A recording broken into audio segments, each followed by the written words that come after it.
It's a sport as old as the ages. Blacksmiths, stonemasons, and lumberjacks using their natural strength to perform unnatural feats of lifting and endurance. Today, the sport is known as strongman, with unimaginable events to test all aspects of strength. Coming up, a first ever contest designed to test body and mind to the limit and finally prove who is the strongest man alive.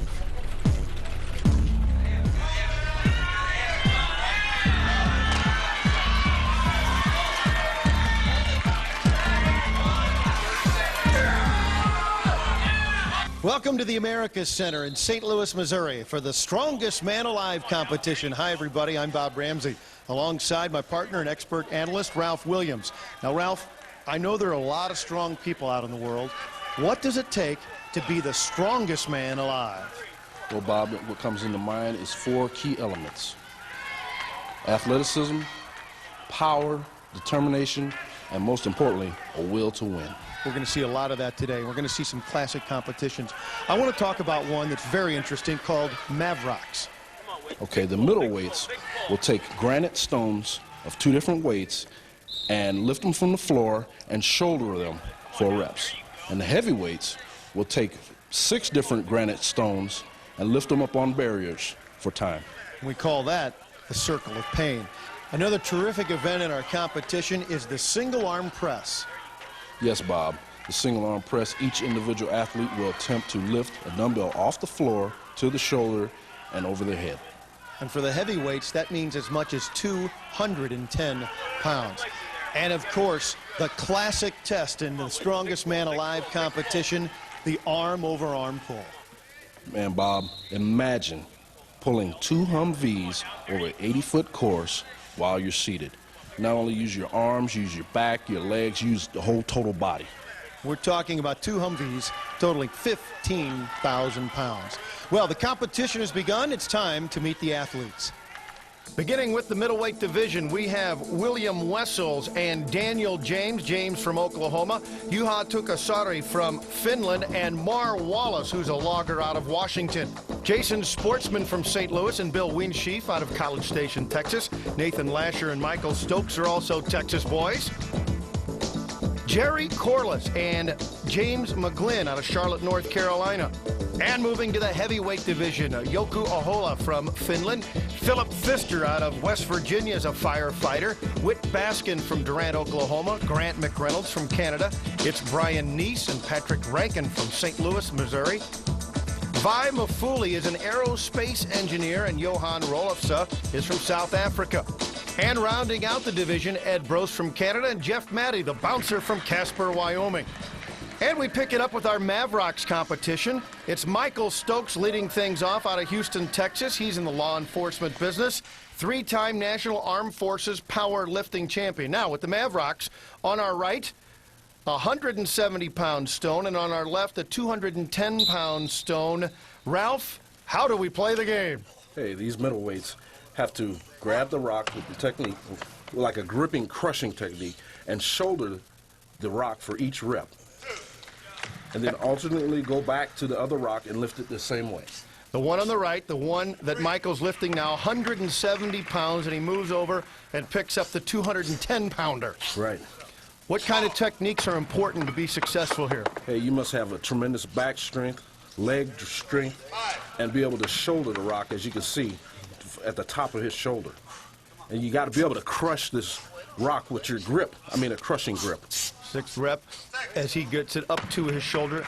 Are there ways to try and shortcut it, or do you got to go pretty much the same basic way every time? Same basic way, Bob. This is pure adrenaline, man. Everything is affected. Your whole body, from your toes to the top of your head. As you can see, it's very grueling. You heard that was our 8th rep. Back to the right, 170-pound Mavrock. Up to the knees, and then almost rolls it up his body to his shoulder. That's right. Checks his hands. Michael Stokes, 28 years old, from Houston, Texas. Got it back up to his shoulder, Ralph. As that gets up to his shoulders, how do they signify that as a complete rep? See, it has to be at the top of his shoulder like almost at the side of his head to be counted as a rep. It can't be below his head. It's got to be right on the side of his head. See, just like that. That's a rep. 210 pounds up to his right shoulder. You see the clock. Fatigue is starting to set in. I mean, you can see him. He's trying to suck air in and everything. And look, see, the rop's just slipping out of his hand. I mean, it's hard to grip it at this point, isn't it? I mean, fatigue's setting in his whole body. That's why it's a whole body movement, not just one thing's affected. The whole body is. And he couldn't get that last rep up.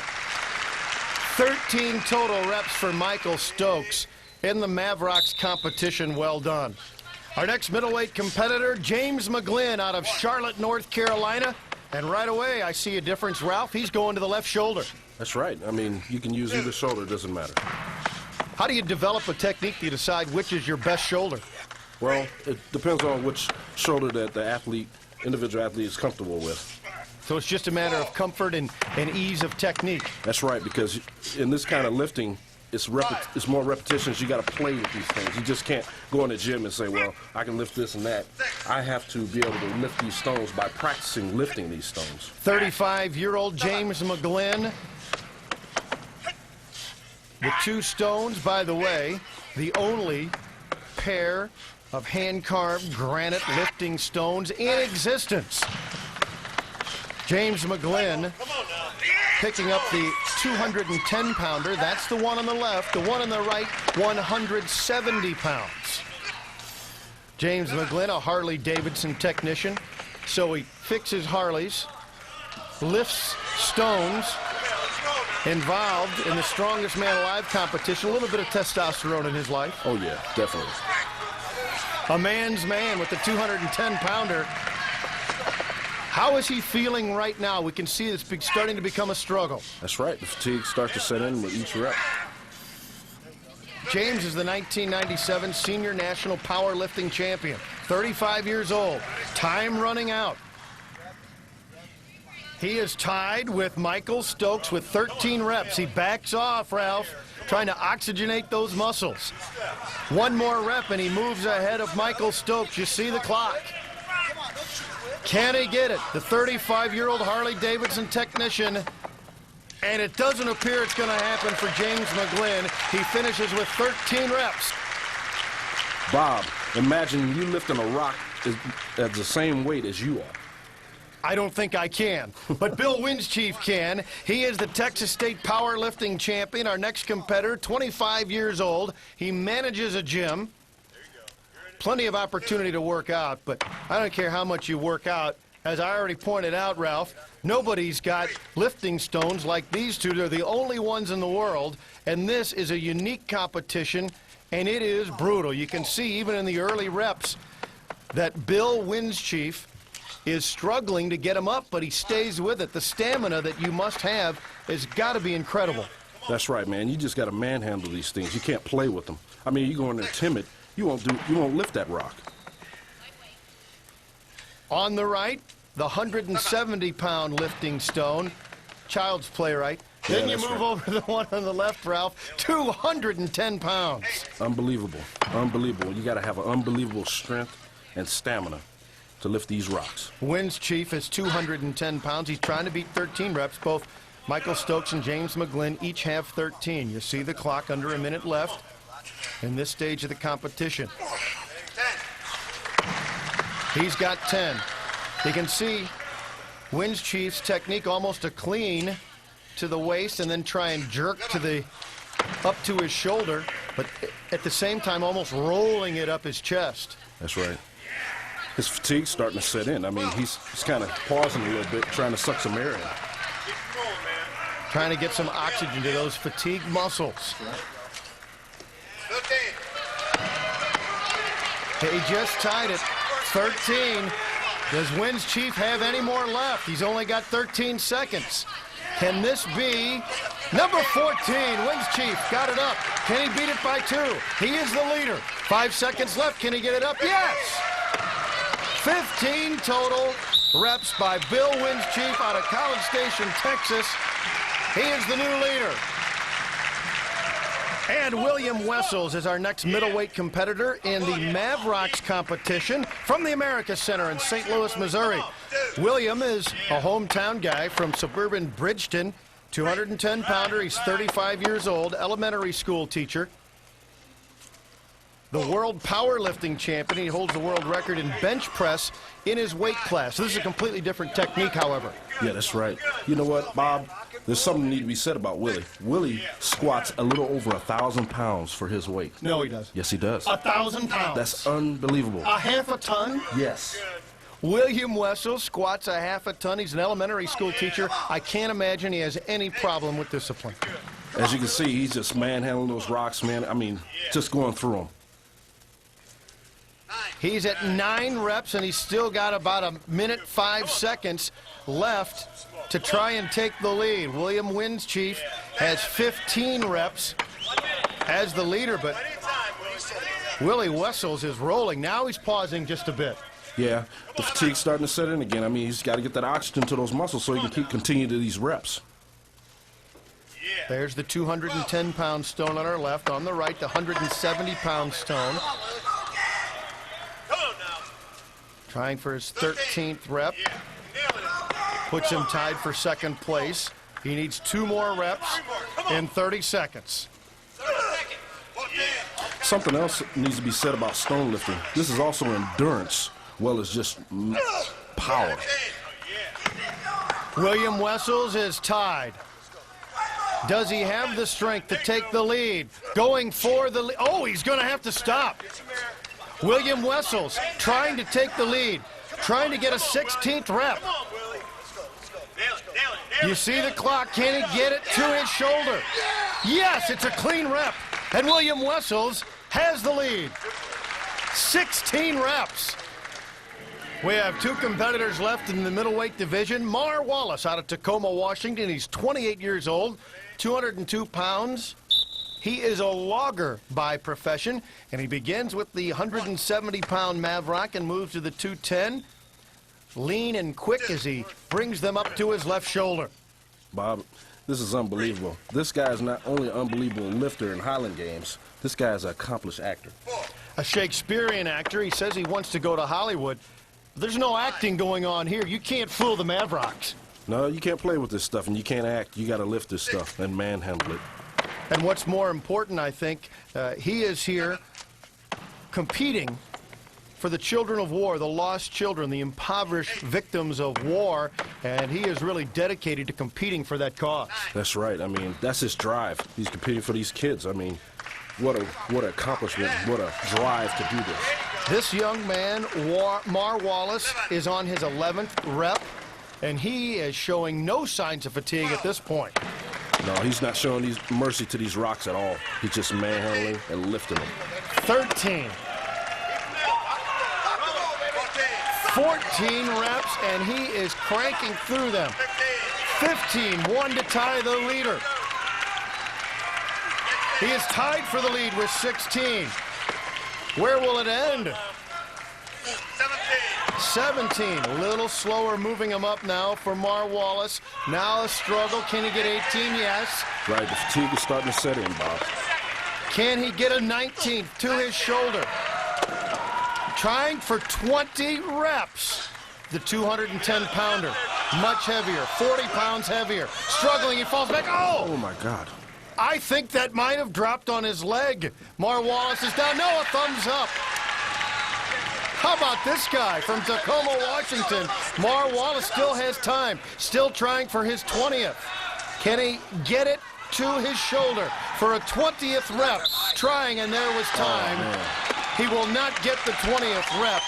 But what a competitor, Mar Wallace. The 210-pounder dropped on his leg, and he kept competing. This was awesome. Let's take another look at that first attempt at the 20th rep. You see, Ralph, he loses his balance and then down on the ankle with the 210-pound Mavrock. He's going to have to get that ankle checked out. We hope he's okay.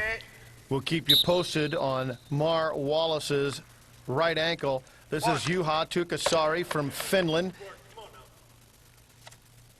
As he begins, he's a carpenter, and he was awarded the Strongest Soldier Award in Finland.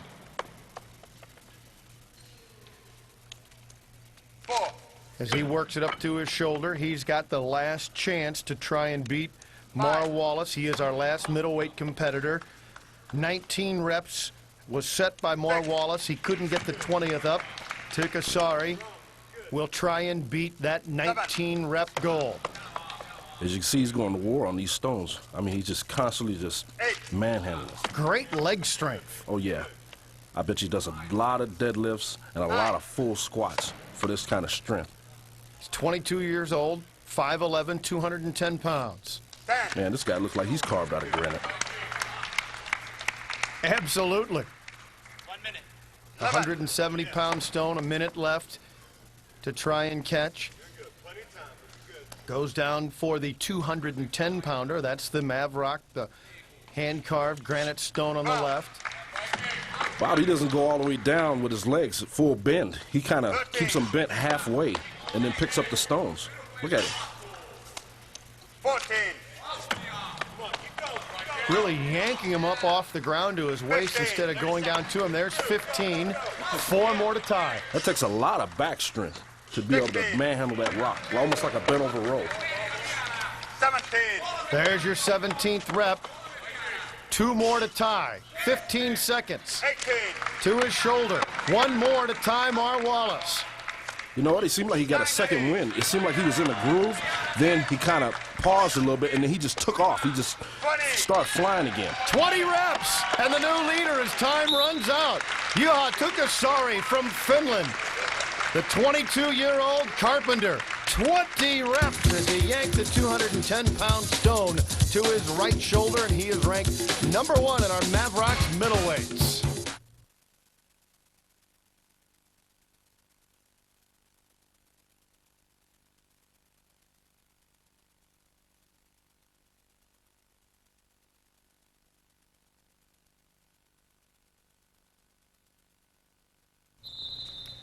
It's time for the strongest man alive heavyweight Mavrocks competition. As you see Johan Rolfsson from South Africa go through his paces, you see the heavyweights do it a little differently. That's right. The heavyweights are not lifting this up to their shoulder. They're lifting them upon these wooden barriers.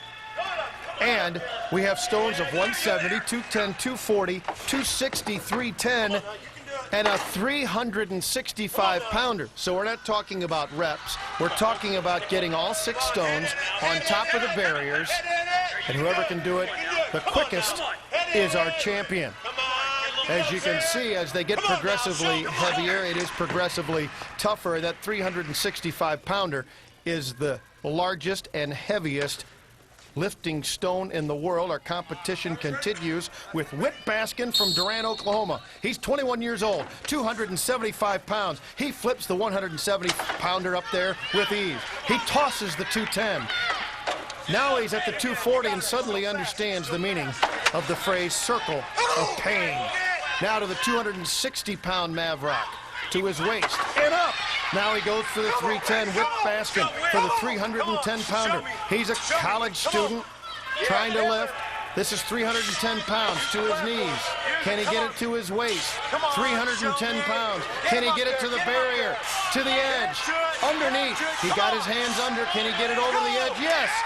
And now the final 365-pounder. No, Whit Baskin says, I've had enough. That 310-pound rock just took so much out of him, he just said, forget the 365-pound stone. He just forget it. Oklahoma's strongest man got 5 on top of the barrier. Now we move to Ed Brost, 7-time Canadian powerlifting champion. He's from Abbotsford, British Columbia, Canada. 6'2", 312 pounds, 30 years old, and look at him flip those stones up on top. Now a little trouble with the 240-pounder. He moves on to the 260 in the circle of pain. Struggles and then pops it on top. Can he get to the 310-pounder? Can he get this one on top the barrier? Ed Brost struggles it up. And one more stone in the circle of pain, the 365-pound granite stone.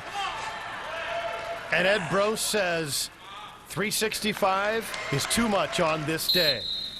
Our next competitor is Grant McReynolds. He's also a Canadian from Calgary, Alberta. He's the 98 Western Canadian Strongman champion. Like everyone else, the early going is pretty smooth.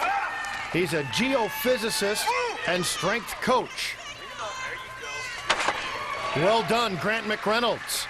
What awesome display of strength. Come on now. Come on now. Let's nail it.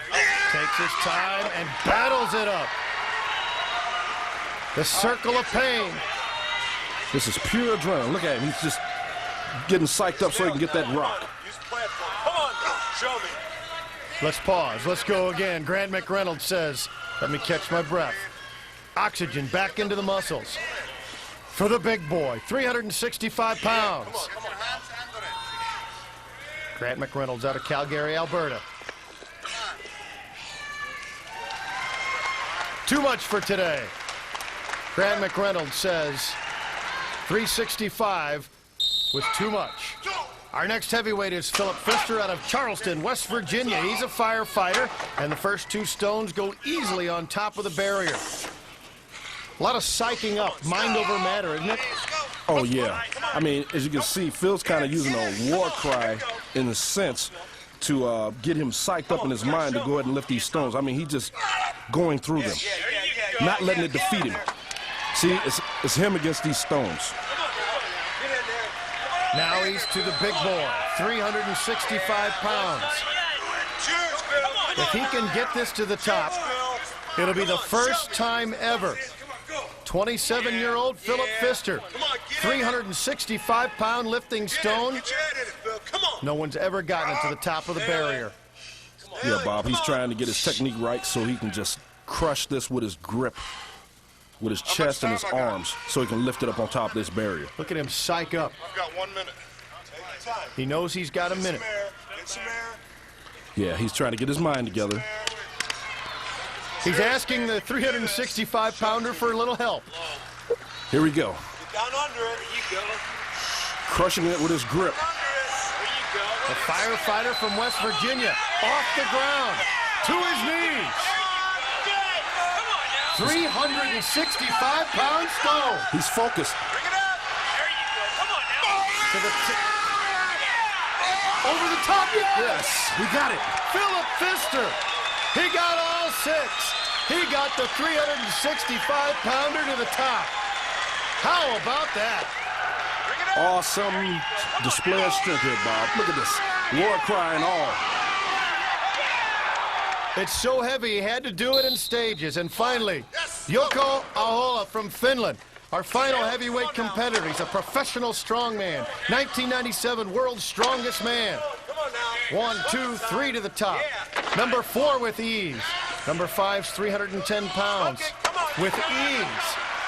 Will it be easy with the 3? Oh, look at him pick it up. Oh, my goodness. 365 pounds, unbelievable. Yes, yes. Jouko Ahola from Finland made it look easy. With his experience, Bob, and with his technique, I mean, he just went through these stones and made them look like a toy. Incredible, and our own Johnny V has both our champions. We're here with the winners of the Mavrock contest. Juha Tuukasari, the middleweight champ. You had 19 to beat. Did you know that going in? No, okay, don't ask me. Don't want to tell you. No. And did you think you could get 20? Yes, I think. What about this competition? Is this your best event? Yes, I think so. It is your best event. Congratulations. And the heavyweight champ, Jouko Ahola. You knew when Pfister put up the 6th rock that it came down to a matter of time. But I was quite sure before that I can do it, and quite easily. And you made it look easy. Congratulations. Those are your 2 winners in the Mavrock competition. Guys, back to you. And after our Mavrocks competition, you see our heavyweights, Jouko Ahola with that incredible 22.69. Unbelievable. You know, guys just didn't show up here. The strongest men in the world. 80 men tried to qualify, and the qualifying was quite an adventure. That's right, Bob. I mean, this was a tower of power, strength, and endurance. Some of the things they did in qualifying, of course, the incline press, the 240-pound log. As you can see, this log is just grueling. It's steel. I mean, rep after rep, constant moving. We have Big Jeff Manny from Wyoming just repping it out. Now, this is called the Super Yoke. 600 pounds for the middleweights. 600, folks. You have to carry it for 80 feet. That's Mike Stokes. The heavyweights at 700 pounds. This is a different event for us lifting it up like a squat, man. You can't use a traditional squat balance. You have that balance and speed. Now, you have some more inventive means to torture some of the strongest men alive. Let's see, what can we do? How about if we load a wheelbarrow full of anvils?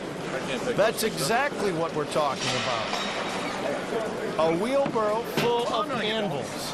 Unbelievable, man. Look at this. Now, it's the push and drag, and then you drag an engine block. Engine block. Using all different parts of your body, legs, back, arms, shoulders, balance, technique, some quickness involved. There's the push of the anvils. This is a hole you saw in the Mavrocks, all the way from Finland to the American Center in St. Louis for the strongest man alive competition now. Pulling the beer kegs. I think many of our local beverage distributors would find work for this young man in their warehouses. A lot of leg strength, calves, and speed. These guys, who needs a forklift? Yeah, that's right. Unbelievable. And folks, this is just the qualifying, and they've got more. What else could we do to test guys? You want to see where the rubber meets the road? How about the tire flip? For the middleweights, it's a 510-pound tire. For the heavyweights, 625. And you got to flip it the length of the course. Jerry Corliss is just telling this tire to get off of him and flipping it, psyching himself up, and then attacking it again. And there's no way to really easily grip it, is there? No, you have to get in those grooves. You got to get a grip to fit yourself so you can be able to lift this thing. Up and over. There's Mar Wallace. Mars looked like he's just unconscious here. He's just constantly flipping. He's not even thinking about his body. He's going past it. Doing everything for the kids. Just going past it. Look, he even does it and doesn't have to do it. Just continue. A real inspiration. Our two champs from Finland are here in the United States competing for the strongest man alive, and they're working together and helping each other out. In qualifying, this is Juha Tuukasari, and he is helped by Jukka Ahola, encouraging and coaching from the sidelines. Juha was just flipping his tire so hard and so fast. I mean, it'd start bouncing back upon him. Hyvä Juha. You made a good coach there. Yeah, I'm very good coach.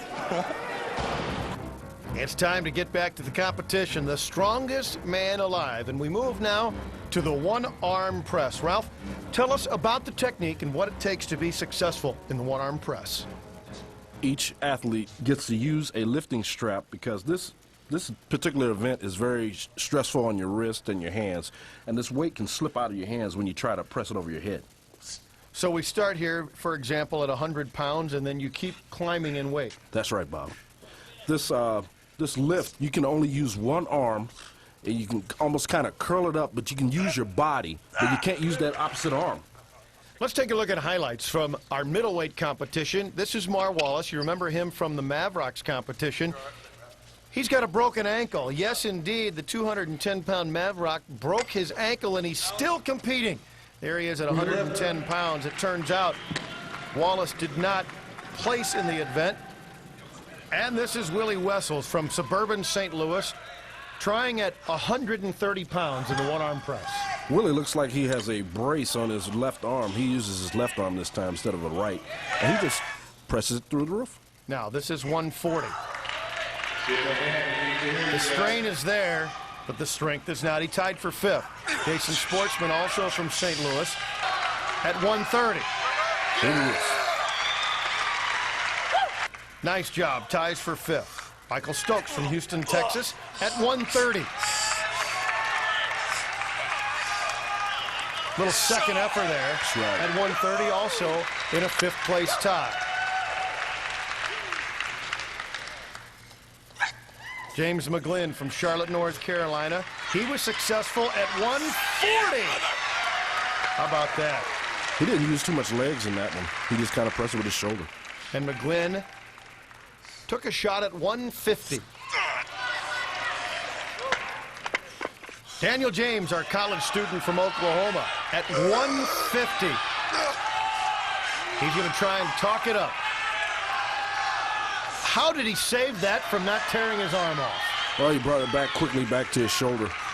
The Southwest USA powerlifting champion gets it up and talks about it at 150 pounds. Now 160. Daniel James, 20 years old. Can't get a handle on that.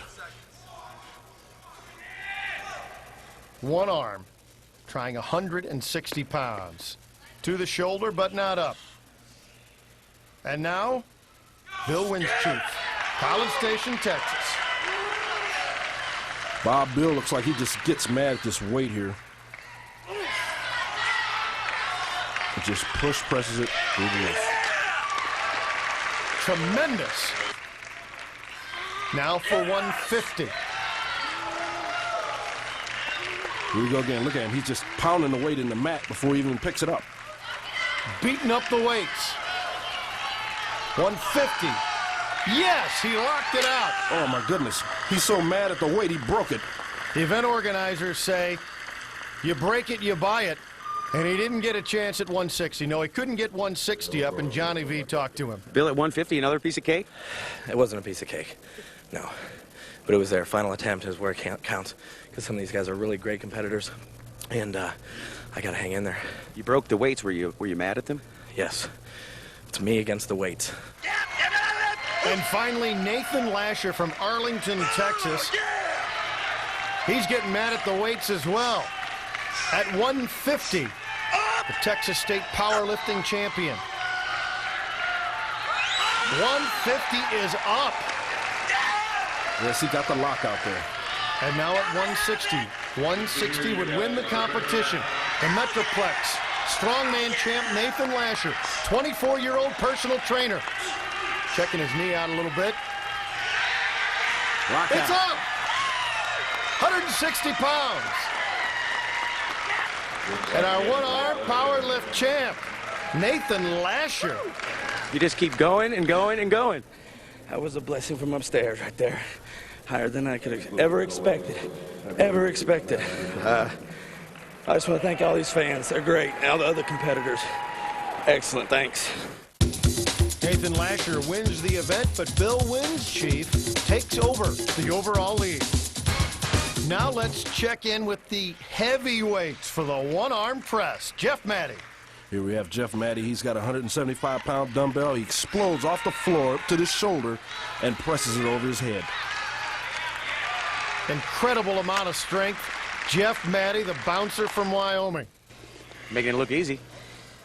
Might be easier than it looks, so to speak, I guess. It's a little heavy today, but try and go up a little more. What's your maximum in this event? Well, sitting down, I'm well over 200, but just standing up, it's like 185, another 10. Be tied my max on that thing. Is that going to be enough to win it? I don't know. Keep in the mix of things, I guess, for a while. Some good athletes there. Good luck the rest of the way. Thanks, man. Grant McReynolds is our next heavyweight competitor out of Canada, 33 years old, a geophysicist and strength coach at 175, rips it to the ceiling. And our next competitor is Phil Pfister. I suppose we should call him Hollywood Phil Pfister. He has to hand off his sunglasses. He's going to give it a shot at 185 pounds. 185 for Pfister.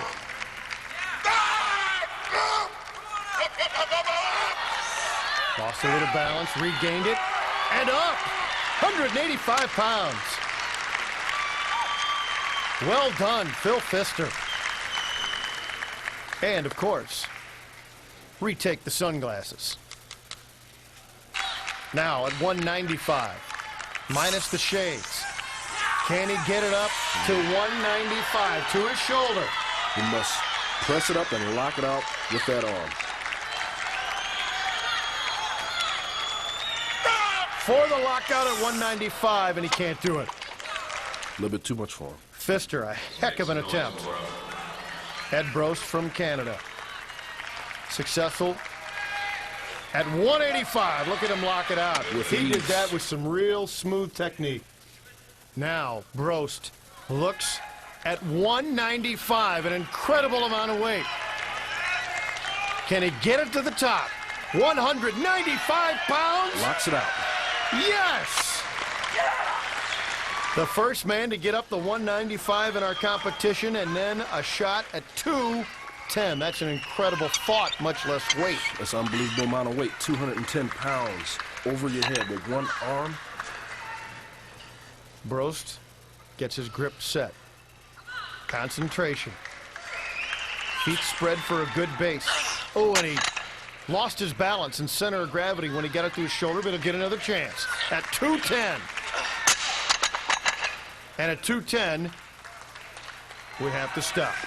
Now it's Whit Baskin from Durant, Oklahoma. 185. Staggers and lifts. Manhandles the weight up. Whit Baskin with a little bow for the crowd. Trying for 195. It's only been done once in the competition. This guy has some unbelievable power and strength in him. Looks like a shark getting ready to circle over his prey. There you see his prey, the 195-pound dumbbell. Come on! He says, come on. Psyching himself up. 195 pounds. Wrapping that strap tight around that bar. He's just going to explode off the floor. Try one, try two, bouncing, and to his shoulder, 195. Locks it out. 195 pounds for Whit Baskin. As he gets ready for his first attempt at 210, Johnny V visits with Whit Baskin. You circled around that platform like a shark and then attacked it. Yeah, I got to kind of pace around, kind of stalk the weight there. They're getting heavier, that's for sure. What do you feel like now? How high today? Next jump will be up to 210. They're taking a 15-pound jump, so I'm going to have to try that. Whit Baskin, an attempt at a world record 210 pounds. What about muscle recovery, Ralph? Is it there for him? In this type of event, you do need some time to recover because lifting this dumbbell and exploding with it, it takes a lot of power out of you, and you do need time. Phil Pfister giving words of encouragement, helping Whit Baskin get psyched up for a world record attempt, 210 pounds. Along with power and strength, you must have focus. As you can see, Whit's getting focused for this 210 pounds, psyching himself up, talking to the weight, telling himself to come on. The brink of a world record. He's got to balance that weight. He's got to control it. Get it to his shoulder. It's there. Can he lock it out? He must explode. It's leaning back. It's leaning back. Can he hold it? He has time to try again. He's got all kinds of time. Refocus. Phil Pfister encouraging. Put it on the shoulder. Right now, throw it up there and stay tight. Trying to get it to his shoulder. And he ran out of time. Whit Baskin runs out of time. He was successful at 195 in a valiant effort, got 210 to his shoulder, but he still wins this event and tied for second overall. We've already seen some amazing feats, especially Mar Wallace continuing to compete with a broken ankle. Bob, he's the perfect example of determination and focus while he's still competing with a broken ankle. Now, I'm also amazed by what we saw in the Mavericks competition, the Circle of Pain. Yoko Ahola just tossing those stones around like pebbles. There's more amazing action to come as well. Let's get back to the competition. We'll move to the kettlebells competition. Just what are the kettlebells? Well, they are 20-pound weights. You must hold them up against the horizontal bar for as long as you can. This is James McGlynn from Charlotte, North Carolina in the middleweight division. He's 35 years old, and he is going to hold those kettlebells until he drops. What does it take to be successful and win the kettlebells competition? Bob, it takes mental focus, determination. As you can see, James is just in a totally different world, not even think about what he's doing. He's just trying to hold those kettlebells against that platform as long as he can, determined to win this event. Imagine, if you will, for those of you who don't have a set of kettlebells in your garage, gallon milk jugs. A gallon milk jug on each hand. And how long can you hold it out there? Don't try this at home unless you got plans for spilt milk. How long can McGlynn go? No wavering. This is amazing. Mind over matter. I see some movement. James McGlynn, and there he goes. Fatigue set in, and down they go. 76 seconds, and he's our middleweight champion. Jouko Ahola is our heavyweight. He's from Finland. Now, the heavyweights, Ralph, their kettlebells are 25 pounds each. That's right. A little bit heavier, but same determination to holding those kettlebells against that platform. And you're talking about a champion right here, 1997 World Strongman champion. He is the professional strongman out of Finland who is considered the very best in the world at this event. 27 years old. He's 273 pounds. He holds the kettlebells outright. You have to keep your hands up against the horizontal bar. You see determination on Jouko's face. He's just constantly just focused, keeping it up there, not letting him drop. Jouko Ahola, where do you start to feel the pain? You start to feel it in your shoulders, and they start to burn. And then he's just, like I said, the determination, his will to win this event is just to keep his mind on somewhere else and not on what he's feeling in his shoulders. Jouko Ahola has passed 110, approaching a minute 20. How far can he go? You see some vibration. Did he break his concentration looking away? How much longer can he go? That right hand is moving.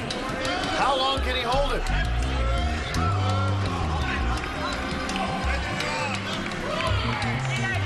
And finally, Jouko Ahola breaks contact with the horizontal bar. But 97.53 is the time for the Finnish strongman, Jouko Ahola.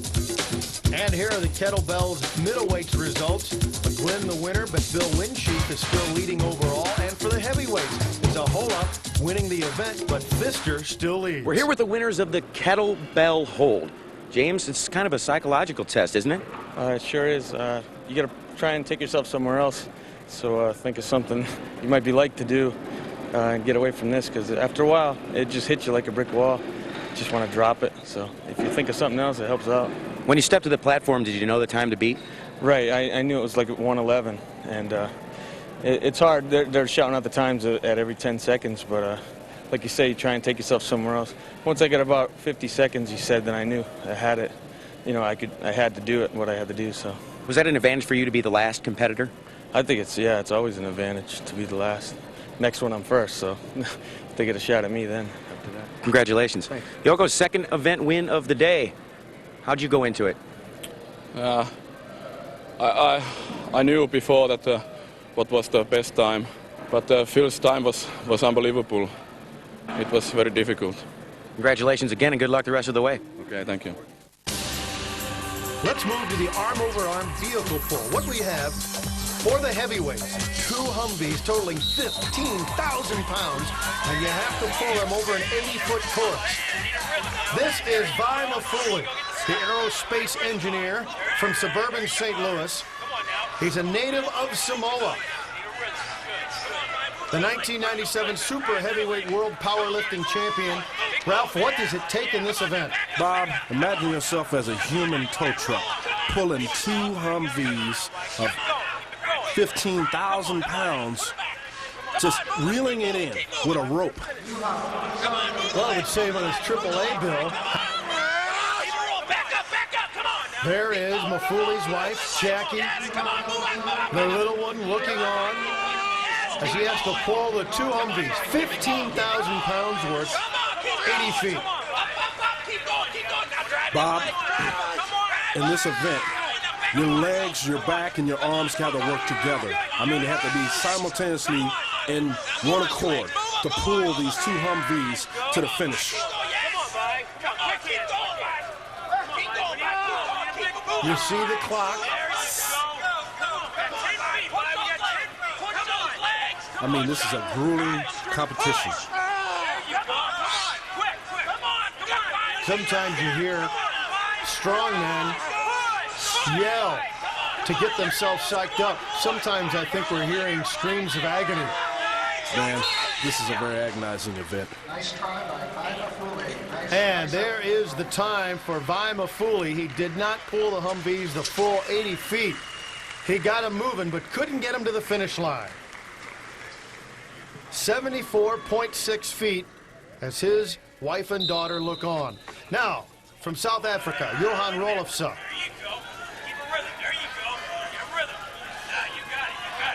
Trying to start quicker. Johan's put more speed into his pull here.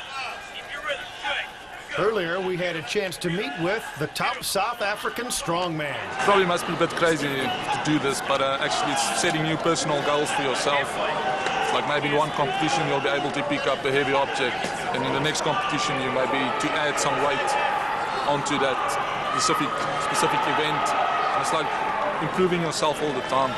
Yeah, I like it. Setting new personal goals for myself to beat. Oh, it's nice. Rolofse from South Africa. He's 25 years old. He's a health inspector trying to pull these 2 vehicles the full 80 feet. Re-established with the rope around his waist. Eating up precious time, however.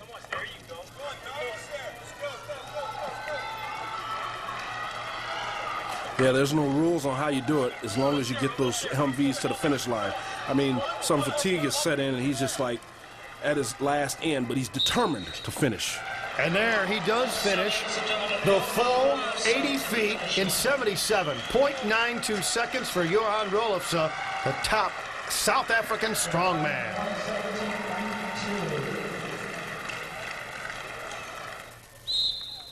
Our next competitor, we call him Hollywood. Phil Pfister from Charleston, West Virginia, 6'6", 310 pounds. He's a firefighter. Short, quick strokes. Bob, he's got his back into it. Look at his legs just moving back like a piston. He's just so into what he's doing. And it is a little bit different technique where you'll see some competitors really try and stretch out. Phil uses the short, quick strokes to try and get those Humvees moving. You know, he was an extreme strongman champion in '98, so he's used to these kinds of competitions. That's right. Phil is a veteran in this type of competition. He's been used to this kind of pulling and everything. Daniel James to the time of 31.25 seconds. He is so focused, his eyes are closed in what he's doing. He is into his own.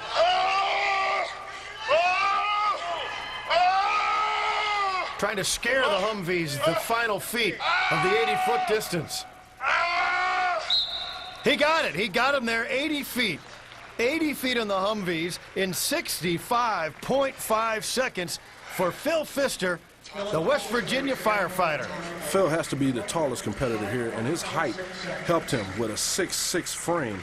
I mean, that helped him with this pull. And our Johnny V got to talk it over with Hollywood. Is this a tough event? Yeah, I think I need more speed and power early on. And then once I had that kind of momentum, I could have tried to maintain it. Kind of ran out of gas there at the end. And now we go back to Finland for their heavyweight competitor, Jouko Ahola. 6'1", but 273 pounds. The 27-year-old pro, he was 1997 World's Strongest Man. So he gets set up, gets ready, gets the proper grip to pull 15,000 pounds over an 80-foot course. Just like Phil, Yoko is a veteran at this event. I mean, this is one of his best events. This guy has a tremendous grip and a tremendous pull. As you can see, Bob, he's using more legs with leverage. I mean, he's not as tall as Phil, but he's using more legs and kicking against that platform to get those Humvees moving. How tough is this event on your hands? Bob, this is a tough event on the hands. I mean, your hands get to a point where they feel like they start burning and may even start to cut into your skin. Those legs pumping for Ahola. He is really moving the Humvees at a pretty good and pretty rapid pace. Can he keep it up? Can he beat Pfister's 65.56 seconds?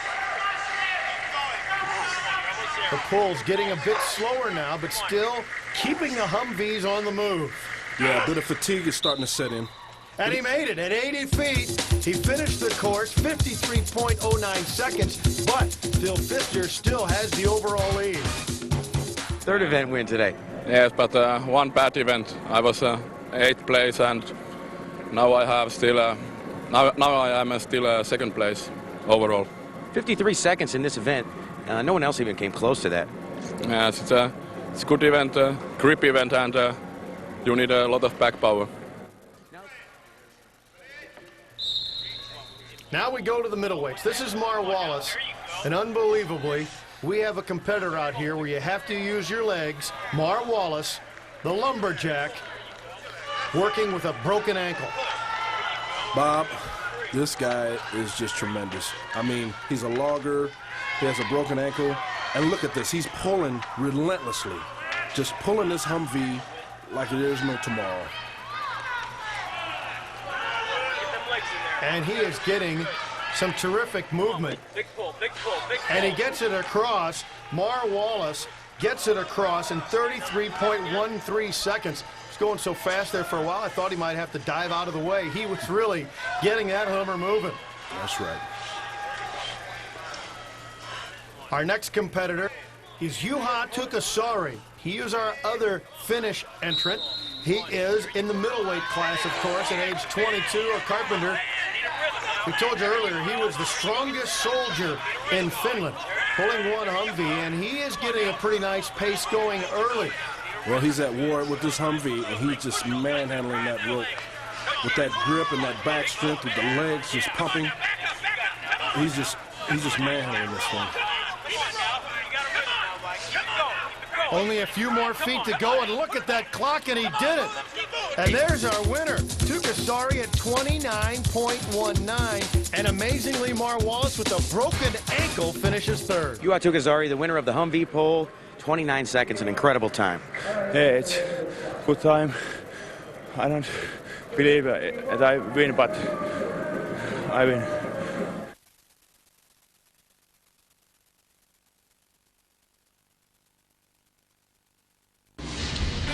Juha Tukasari leads after 4 events. He rolled right through the Mavrocks, tossing them around like pebbles. But Bill Winschief is right behind him in the middleweight class. His performance put him only a half a point behind. Mar Wallace somehow survived, and more than surviving a broken ankle, he continues to perform. Hollywood Phil Pfister is our current leader. But Jukka Ahola is right behind him. And next time on The Strongest Man Alive, we get medieval, reviving the 280-pound stone carry. How many times can you lift 675 pounds? We'll find out who is the strongest man alive.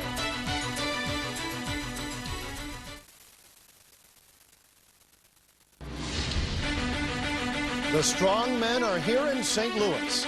They are lifting and pulling and pressing on a collection of unmovable objects, all to be part of this first-time ever strongman event, all for the right to be called the strongest man alive.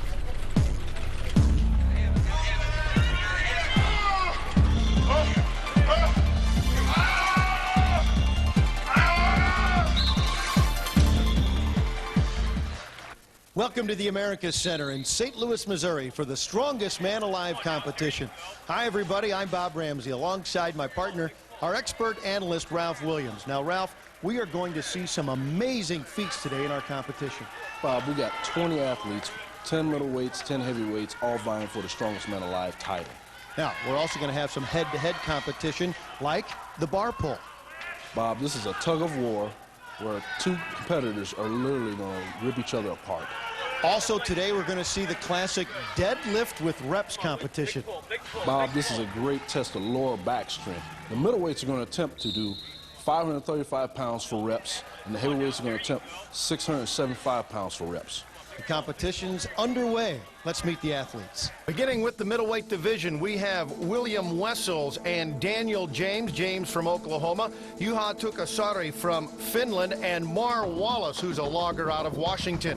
Jason Sportsman from St. Louis and Bill Winsheef out of College Station, Texas. Nathan Lasher and Michael Stokes are also Texas boys.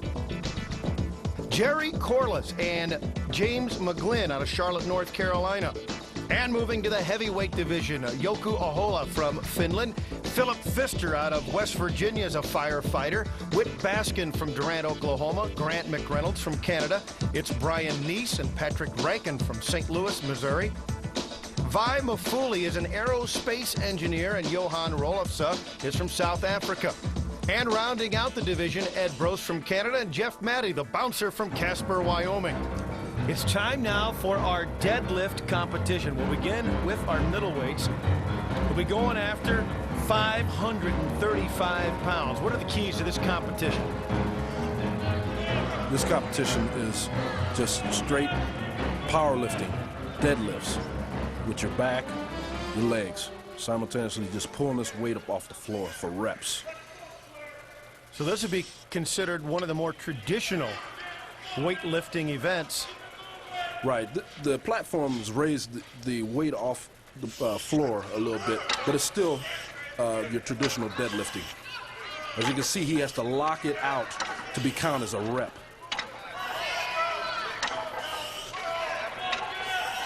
This is James McGlynn, the 35-year-old Harley-Davidson technician. Every time the flag goes up, that's a rep. He's starting to get a little fatigued. He's trying to suck in a little bit more air so he can keep going. He has 15 reps so far. Gonna regrip. Underhand with the right hand, overhand with the left hand. 16th rep. 17th rep.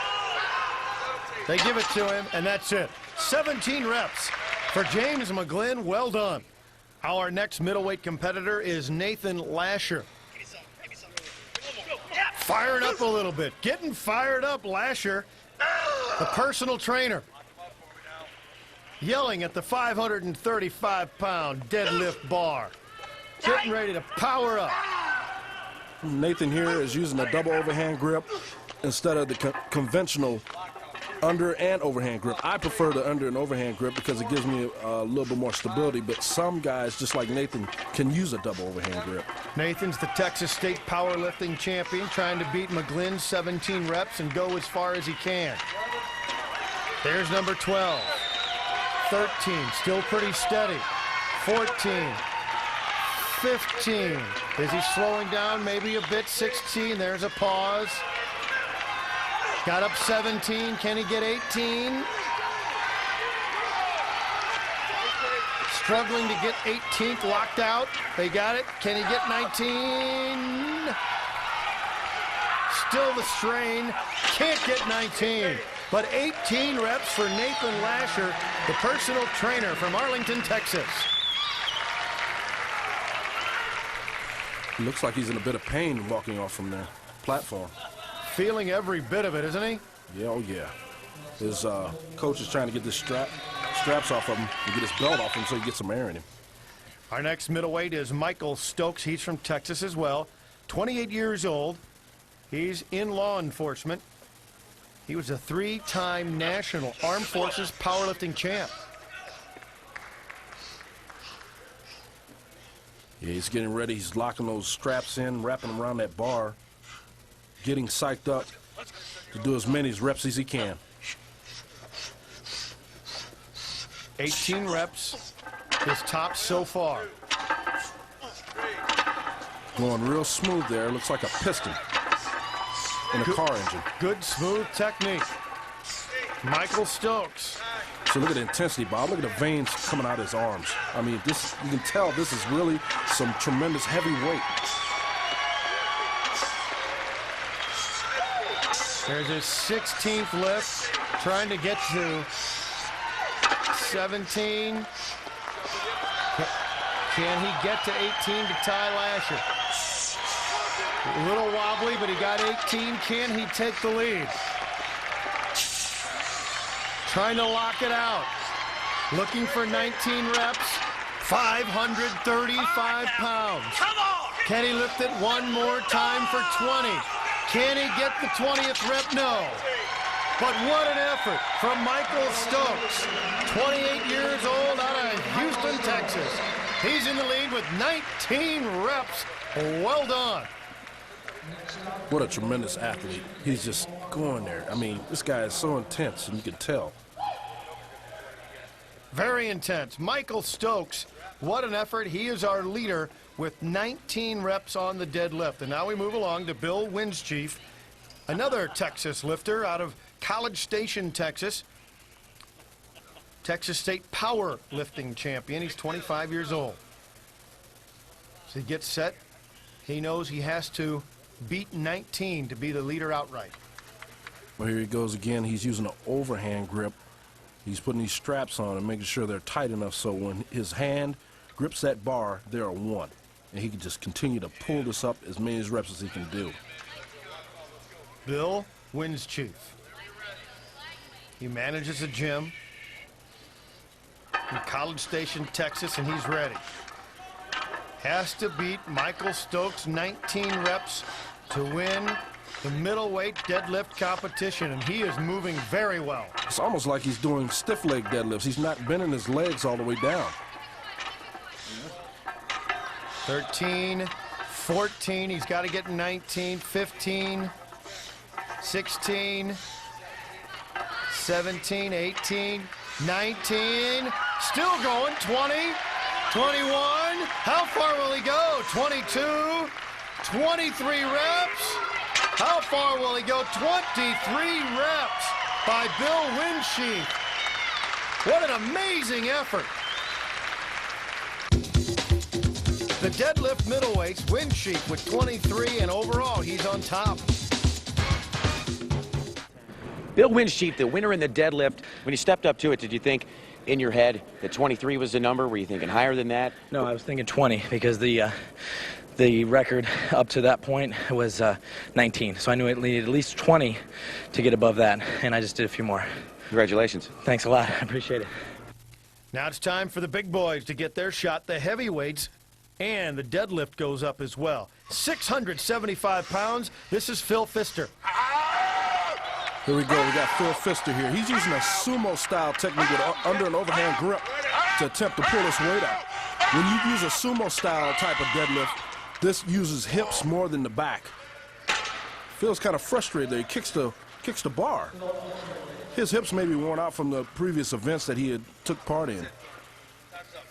And so because the hips may be worn out, you got to get too much power from there, and Phil's not even going to go for 675. This is Brian Neese. Check this out. Brian Neese, 675 pounds out of Brownsburg, Indiana. That's how much he's lifting. He did 3 reps, 1999 America's Strongest Man. He was able to lift 675 pounds 3 times. And now we move to Ed Brost. Out of British Columbia, he's 30 years old, a warehouse foreman. He's so strong that they don't use forklifts in the warehouse. Ed just moves stuff around. 7-time Canadian powerlifting champion. Ed Brost. 1, 2, 3. Ed is using the sumo style just like much as Phil was using, and he's going He's got more success. Legs wobbly, and 7 reps for Ed Brost. How about that? The 7-time Canadian champ. Next competitor, Grant McReynolds. You see the powerful hands of Grant McReynolds from Alberta. He's a geophysicist and strength coach, the 1998 Western Canadian Strongman champion. That's right. The key element is get those straps as tight as you can into your hand so they feel comfortable, so when you pull that weight up, it doesn't slip out of your hands. Gets number 1 up with a yell. 2. Grant is using a conventional style deadlift. He's using more back, not the hips, as the previous competitors were doing. 7. 8. He's in first place. 9. How far can he go? Grant McReynolds. 10. And that's going to be it, an even 10. He says, I think 10's a good number to stop. What an effort from Grant McReynolds. Did you notice how powerful Grant was there? He didn't even have shoes on. He was deadlifting in socks. And Grant is with our Johnny V. No one was able to pick up the weight at all, and you impressed with quite a few reps. Managed to get 10 repetitions on that one. We're about halfway through the class. There's some real strong guys coming up. We'll see how I hold on. So far, it's the best yet, but I'm sure there'll be better efforts coming up. We'll see. Thanks. Thank you. And now you knew there was one man that we were going to see in this competition that might set the pace. He is the Finnish strongman, Jouko Ahola. Jouko Ahola holds the record 890-pound deadlift. Did you say 890 pounds? This is 675 pounds for the heavyweights. Jouko has set the pace for most of the competitions. The 1997 World's Strongest Man, getting his grip set. Our current leader with 10 repetitions at this weight. He is ready. Jouko's using a conventional style, much like the other competitor, Grant McReynolds, did. And now he's ready. He has to beat 10. There's 1, 2, very smooth, 3, 4, picking up pace, 5, 6, 7, look at this, 8, 9, 10 to tie, here we go, 11, are you kidding me? This is relentless effort, man. Look at this. He's pausing to talk it over, 13, 15, 16, just do enough to win, he says. Jouko Ahola. He stops in mid-competition to ask how many, and he is our overall leader. Jouko Ahola, a winner again in the deadlift. You said this was your best event. You didn't disappoint anyone. No, I think everybody expects that I am number 1 in deadlift because it was a very good event to me in World's Strongest Man competition last year in Las Vegas. You stopped midway through and turned to see how many reps you had. Were you just trying to figure out how many you needed to win it? Yes, I knew that the strongest guy before me did 10 reps, and I was quite sure that Phil can't beat me. Congratulations once again. Okay, thank you. In earlier competition, lumberjack Mar Wallace broke his ankle. Talk about no pain, no gain. Watch how it happened. His story is not finished. More, the strongest man alive, next.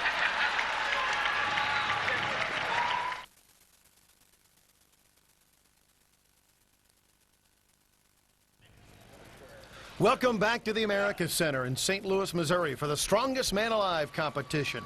You are looking at Mar Wallace, the lumberjack from Tacoma, Washington. In earlier competition, trying to lift a 210-pound granite stone.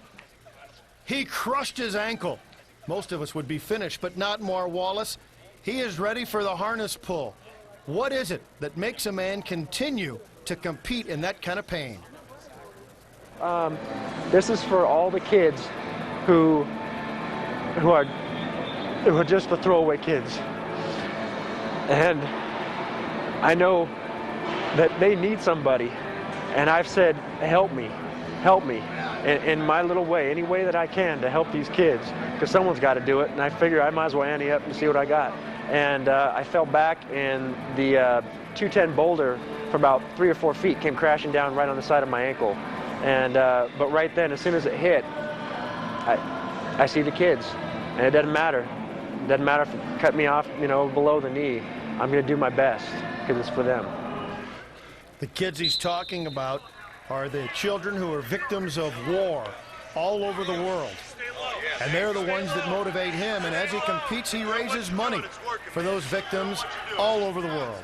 That is Mar Wallace competing with a broken ankle.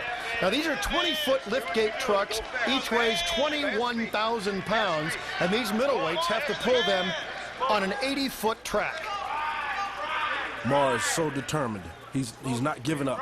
He just continues through the pain to endure this test of strength of just pulling this vehicle all the way down this 80-foot course. He is an incredible individual, and through the pain, through the effort, it all goes for those kids around the world. Well done, Mar Wallace. We're in the middleweight competition. This is Daniel James of Durant, Oklahoma. He's a college student, former Southwest U.S. powerlifting champion.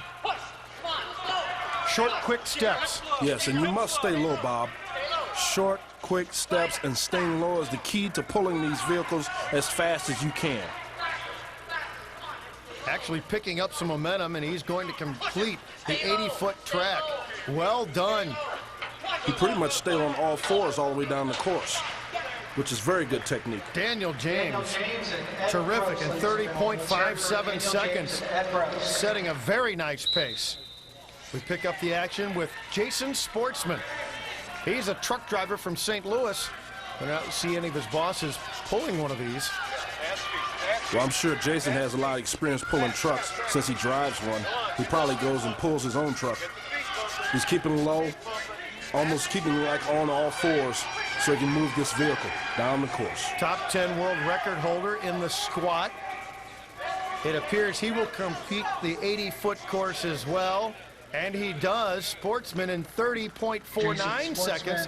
So he shaves off a tenth of a second and is the leader. And you knew we weren't going to go anywhere without talking about one of the Finnish strongmen, Juha Tukkasari. As you can see, this is very tough. These guys have to pull on the mat just to get an initial start for this truck to start rolling. And then keeping that leg drive and down low on all fours almost to keep this thing moving. These trucks are 21,000 pounds. Tukkasari weighs 210 pounds. And he is going to get a speeding ticket as he goes across so quickly. Tukkasari 29.44 seconds to win the competition, and he's overall tied #1. Now we move to the heavyweight division. Now it's a 24-foot lift gate, and these trucks, 26,000 pounds, Ralph. Johan on all fours, determined to pull this truck down the course. From South Africa, he's a health inspector. Look, right now, he looks like he's inspecting that mat. He is working that huge truck, 26,000 pounds, and easily down the track, well past the 80-foot mark, and he does it in 27.6 seconds. Now we move to Jouko Ahola. You know something, Bob? I didn't mention something about this truck event. Weight has to do with a lot of this pulling, but Jouko is so strong and so determined, and he has a great technique. Look how he's keeping those legs pumping, and almost on all fours. This guy knows what he's doing. Low center of gravity, and he gets that truck rolling. 26,000-pound truck across the 80-foot mark. Well done, and he beats Rolofsa by a tenth of a second, 27.5. Wonderful technique by Jouko Ahola. Yeah, his technique is tremendous. Staying low and keeping those legs moving. 27 seconds, unbelievable time. You're probably going to win this event, and you've taken over the overall lead. But there's 4 guys left. You never know what happened. But it was okay. A lot of practice, and now I know how I do it. Congratulations, that was a great run. Thank you. And finally in the heavyweights, we are ready for Hollywood Phil Pfister. Using the mech, getting that early momentum. The firefighter from Charleston, West Virginia. Talk about low center of gravity, Ralph. He's on all fours. Phil has an awesome technique just like Yoko. Just staying low, driving and pumping those big legs of his. And just, I mean, just awesome. Look at He's it. Practically in a run. Yes, he is. Look at that. I mean, he's just all fours. He's just dragging and pulling. Amazing. A tower of adrenaline, man. Phil Pfister, 25.6. He's getting closer. He's second overall. Philip Pfister takes over the lead in the truck pull and also sets a new record. Yeah, all this stuff, unbelievable. It's really unbelievable when you get the technique, how much of a difference it makes. Had a friend share a secret or two with me. What's the secret? I can't tell you. Reminiscent of the most ancient of strongman competitions, it is time for the stone carry exclusive to the middleweights. It is a 280-pound triangular granite stone, and the inspirational Mar Wallace begins our competition. 280-pound stone. You go for distance. How far can you carry this rock? We're on an 80-foot track. Back and forth for total distance we go. It just shows you how strong Mar is. This rock is heavier than he is. And he's determined, even with a broken ankle, to carry this thing as long and as far as he can go. Mar Wallace is 6'1", 202 pounds. Our granite stone is 280 pounds. Obviously, as you would expect, favoring that broken right ankle, but continues the pace. One length of the 80-foot track, trying to double it. Still very steady at this point. That's right. I mean, I'm looking at Mar's face, man, and it looks, he's just determined. I mean, it's like a blank look on his face, like he's unconscious mentally. How far can he go? How far can his legs, and not to mention his broken ankle, carry him in this competition? He needs to keep the airflow coming in, because that's an important key to endurance of the whole body, because this rock carry not only just covers the upper body, it carries the whole body, legs and all. And you see a little fatigue starting to set in. His legs are starting to bend a little. He's sinking. Grip starting to loosen on the 280-pound stone. Can he complete the third time through the course? Yes, he did. 240 feet. Mar Wallace, the inspiration for all athletes everywhere. Unbelievable. He's the epitome of strong man. What an incredible individual, Mar Wallace. 240 feet on a broken ankle. Unbelievable. I don't know if I could do that. That's incredible. Our next competitor is Daniel James. Ready?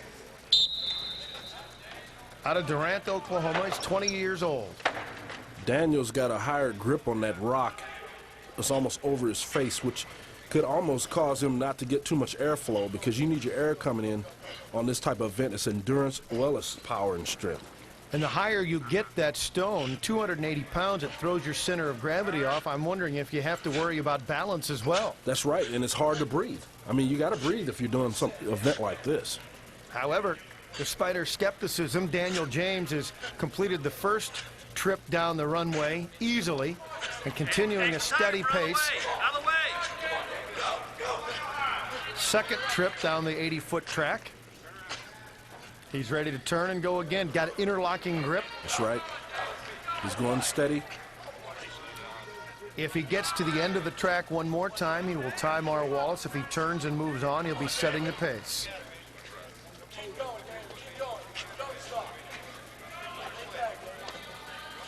short, choppy steps. Careful of his balance. He turns again. He's ahead of Mar Wallace's 240 feet now. And there he goes. The stone tumbled, but Daniel James makes it 259.5 feet. Right there shows you how tough it is. This is Willie Wessels from Bridgeton, Missouri, suburban St. Louis, 5'9", 210-pounder. He's the elementary school teacher. What a nice, steady pace. Looks like he's out for a spring walk. Willie is just determined to continue to walk with this rock. He has a high grip on it, and he's got his head tilted up so he can get some airflow in. But you know what? Balance is the key in this also, but he's going strong. Has his forearms protected. Some neoprene sleeves. Right. I mean, that's a key, too, because that rock starts to dig in your forearms. It can cause, you know, bruises and cuts on it. So he does have those neoprene sleeves to keep away from those cuts and bruises. He's a world powerlifting champion. William Wessels. Well, he definitely has the stamina. If he's a powerlifting champ, he definitely has the stamina for this kind of event. Last couple of steps, he started to wobble. How far can he go? Can he beat Daniel James, 259 feet? He's past that mark. How far can he go? Well done by Willie Wessels, 275.6. Now we move along to Jerry Corliss out of Cordova, Tennessee. 6'3", 22 years old. Nice quick pace by Corliss. 280-pound stone he's carrying. He has a long sleeve shirt on, other than the other guys didn't either have a shirt on or a short sleeve shirt on. And he has hand over his other hand, not interlocking grip with his fingers. Starting to show a little fatigue there. Yeah, he is. Some grunts from behind the rock, trying to keep it moving. He's leaning back a bit as well. I'm worried about that center of gravity and balance. Right, and that's the key. He's got to get the airflow in. Because look, it's getting a little disoriented there. We don't know how much longer he can do this. Close to Wessels' mark of 275. He passes it, and those extra 2 steps are the difference. 281.6 feet for Corliss. What a job by Jerry Corliss from Cordova, Tennessee. Yeah, as we can see, Bob, he's just continually, and fatigue starting to set in, gasping for air. Almost in agony, as you would imagine, but he was able to set the current mark of 281.6, and now getting ready. Got Juha Tukasari. He looks like he's putting a little sticky stuff on his chest and his arms, and he's putting some on the rock so it'll stay close to his body and close to his chest so it won't slide. Because Juha's not wearing a shirt, other than like the other competitors might have shirts on. I think he's going through a mojo routine here. He's Coach Joka, also from Finland, the heavyweight. Trying to get that weightlifting karma right. Gets his thighs, his chest, claps his hands. He already gave the granite stone a rub down. 280-pound granite stone. Juha Tukasari. The guy looks like he's carved out of granite. Trying to get his grip. He's going with a high grip as well. Top of the stone near his face, and he is on his way. The mark to beat is 281.6. He's got a fast pace, breathing, keeping the airflow in. Very fast pace. Almost like a race walker. Yeah, that's true. He's got his hands interlocked with the fingers. He's leaning back a bit. Keep the rock steady. You hear his coaching, walking along with him. 280-pound rock. Joka Ahola walking along with him, pushing him and pushing him verbally. I look at him, looking over, listening to his coach. This guy is just determined to win this event. Look at this, steady, constant. Very close to the mark set by Corliss.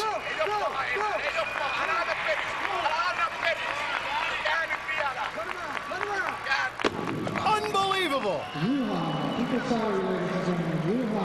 4 times up and down the track, 320 feet.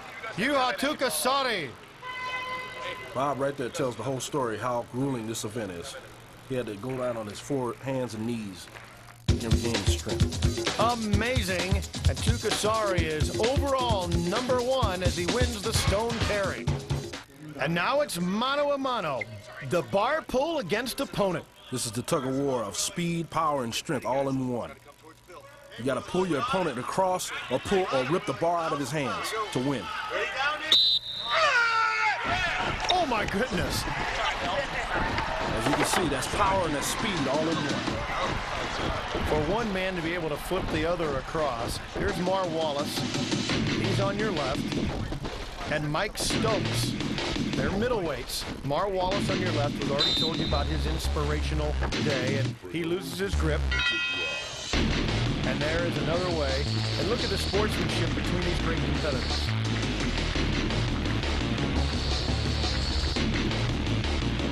And competition it is. Let's take a look at the action from the early matches.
We are set for the finals.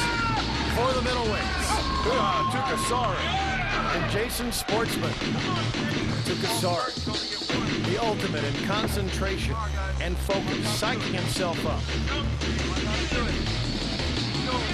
Sportsman getting set. Both of these competitors are very explosive. They got very good grips. Now they're getting set, getting their hands ready for the right grip. And see, they have to have that bar right in the middle of that wood where their feet are.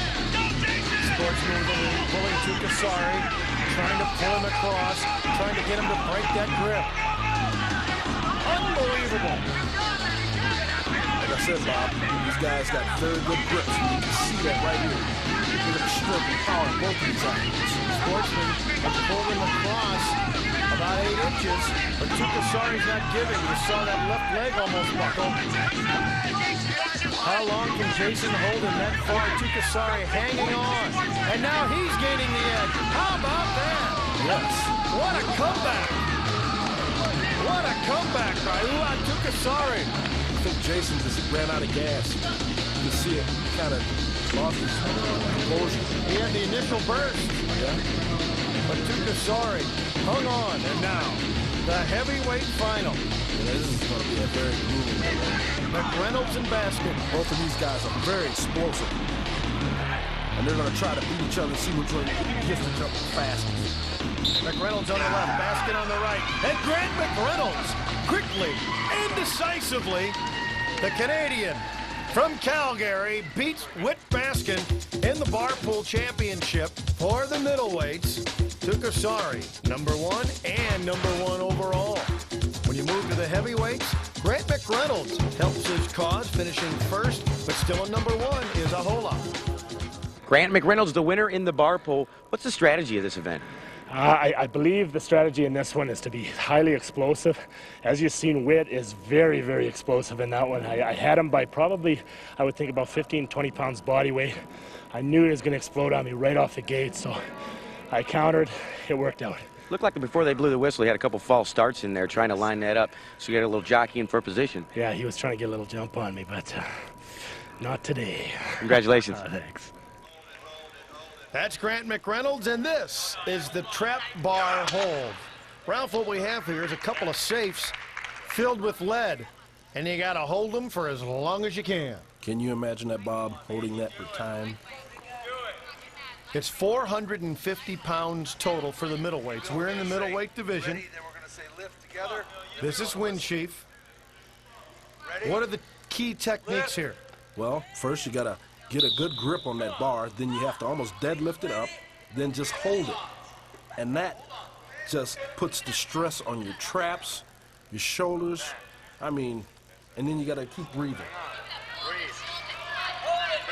Hold it for time. They have thick handles that make it even tougher to hold on to your grip. That's right, and a lot of those guys put chalk on so they can get a good grip on that handle. Look at the veins and muscles popping. How long can he go? And he looks at his hands. Look, he can't even uncurl his fingers. Brutal. Bill Windschief. Great job at 27.59 seconds. And now they have to carry practically Mar Wallace out to the competition. Been playing with a broken ankle since early on. Man, this guy is just, like I said before, an epitome of strong, man. He just keeps going and going and going, despite what he's feeling. Can really put very little, if no weight, on his right ankle. So along with all the strength factors, he's got to worry about balance and really only using the strength of one leg. That's right, and that just shows you how strong this guy is. Mar Wallace. If he can deadlift this thing up first. Right, because it's 450 pounds. Raises it right up off the floor. Oh, goodness. Look at this. Essentially on one leg. Oh, man. This guy is strong. We've said it before, but we have to say it again. What an inspiration. Mar Wallace. Look at his face. There's no flinching or anything. He's just got a blank look on his face. In the zone, competing to raise money for children who have been forgotten, the victims of war all over the world. And he has his T-shirt on, showing that. His lumberjack from the Northwest on one leg goes 34.65 seconds. Truly amazing. Man, this guy is just a world-class athlete. Mar Wallace. We move to Daniel James. The Oklahoman, Daniel James. Mar Wallace is our leader at 34.6. Tremendous grip strength and shoulders. Key is just holding it, getting in the zone, and not even thinking about what you're doing. Endurance. 20 seconds. College student from Oklahoma. 34 seconds is where Mar Wallace has set the mark. He's getting close. How much? Oh, he stumbles. Yeah. Feels some pain. And just gets past Mar Wallace's mark and finishes at 35.53. Tukasari, once again, one of the top competitors. Each safe filled with lead, total 450 pounds. This guy is cut, isn't he? Yes, he is. Carved out of granite. Can he beat 35 seconds? Trying not to let it go, and finally, he couldn't breathe anymore. Finally lost grip, but 36.3. And now it's James McGlynn. From right off the bat, he looks comfortable holding this in his hands. Out of Charlotte, North Carolina. 35-year-old McGlynn. Looks very calm and relaxed.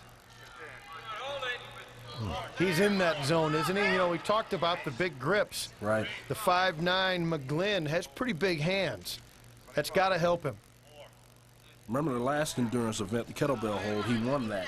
So we look to see how he does in this event, which is almost the same type of endurance. Look at the time.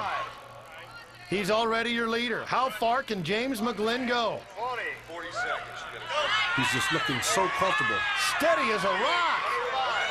James McGlynn from North Carolina. Feeling it and finally lets her go at 49.88 seconds. What a spectacular show of endurance. James has a determined look on his face that he's just going to hold this thing as long as he can. I've done this event, and I mean, this thing is excruciating on your hands and your shoulders. McGlynn's strong finish is good enough to move him up to third, but this is our final middleweight event. Juha Tukasari finishes #1 overall. We begin the heavyweights with Vai Mafuli, who got his start in his native Samoa. You know, back home you have to do everything manually. You know, you have to carry things up the mountain. In order to have food, you have to carry it back down. You know, so we were used to, you know, pure strength. Just carrying things up and down, up and down. Then when I came here, I went to school. I recruited as a football player here at Northeast Missouri State University. That's where I first start lifting weight and became a power lifter as a hobby. And now strongman. It seems like everything's falling in place. Well, Vi doesn't want to let anything fall until he's good and ready. For the heavyweights, our saves are loaded to 550 pounds. How long can he go? Very steady at this point, Ralph. This event, again, takes a tremendous amount of grip strength. You got to be almost totally somewhere else. Keep the focus on holding these safes up for a time beyond it can go. 550 pounds for the heavyweights. Letting out a cry of agony as it tremendous bears down on that grip in the hands. The pain starting to sink in. How far can he go? How long can he last? Another yell. Battling. 44.44 seconds. What a job by Vai Mafuli. Now it's Brian Neese. Out of Indiana, Brian Neese. A nice, easy, steady lift. Yeah, he looked very comfortable picking those safes up. Now I just have to see how strong his grip is and how he can endure and hold those safes up. It's amazing when you say very comfortable, lifting 550 pounds off the ground and then just holding it steady. Hey, we're talking about some of the strongest men in the world. You know, these guys lift this every day, you know, constantly. Whether it's weights or whatever their work or manual labor, whatever, a log or whatever. And we're going to find out shortly who's the strongest man alive. This is Brian Neese out of Brownsburg, Indiana. He needs to get the 45 seconds to get the lead. He just looks so comfortable standing. Very close. Look at him. He's got his eyes closed, not even focusing on what he has in his hands. A little bit of wavering. What an effort from Brian Neese. Starting to feel it, and he finally drops him at 55.72 seconds. What a great job. And now it's time to go Hollywood. Phil Pfister. Shades on. Getting loose. He wants to jump in there. He's checking it out. 550 pounds. 6'6", 310 pounds. These are large grips, but he probably has the biggest hands in the entire competition. Might not affect him as badly. 27 years old. His hands are so large, that's going to really help him in this event. Just keep him hold of the trap bar and those safes to stay up off that ground and hold those grips for time. Incredible strength. He seems like he's wobbling a little bit more and earlier than some of the others. Trying to keep his breathing going, and that is a key. You don't want to hold your breath. You want to keep oxygen coming in. That's right, because this is an endurance event, and you need the airflow into those muscles so that you can keep hold of what he's got in his hand. He needs to beat 55.7. Can he reach a minute?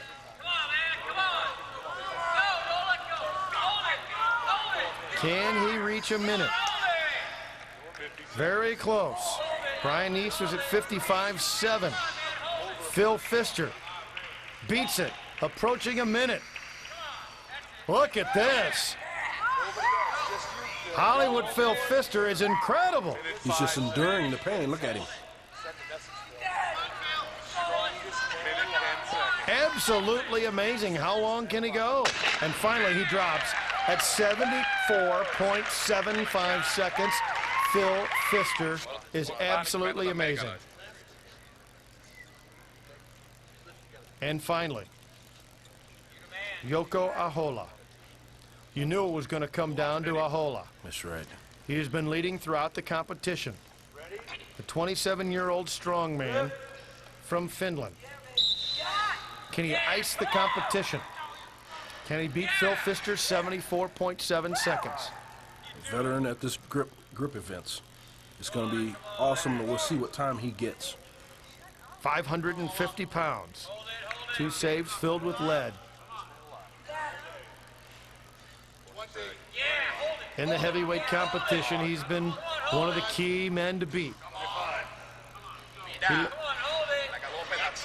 Holding conversations, ordering out for dinner. It just shows you how strong this guy is, man. And he's just so determined to keep hold of this. He hasn't even started, he says. My goodness. Strongest man alive. Can he get the 75 seconds? This is an awesome display of strength here. Now I see a little bit of wavering, head moving a little, approaching a minute. Ahola at a minute. And he drops. He didn't catch Phil Pfister. 60.78. Still an amazing display from Yoko Ahola. Ahola is still the winner of our overall competition. He is the strongest man alive. Finished second in the trap bar, but #1 overall, and that's what it's all about. Back with the award ceremony in a minute.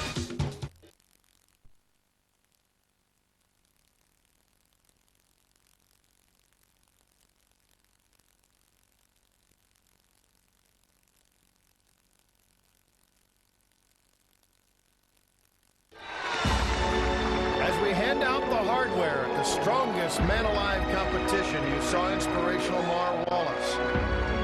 There's Juha Tukkasari.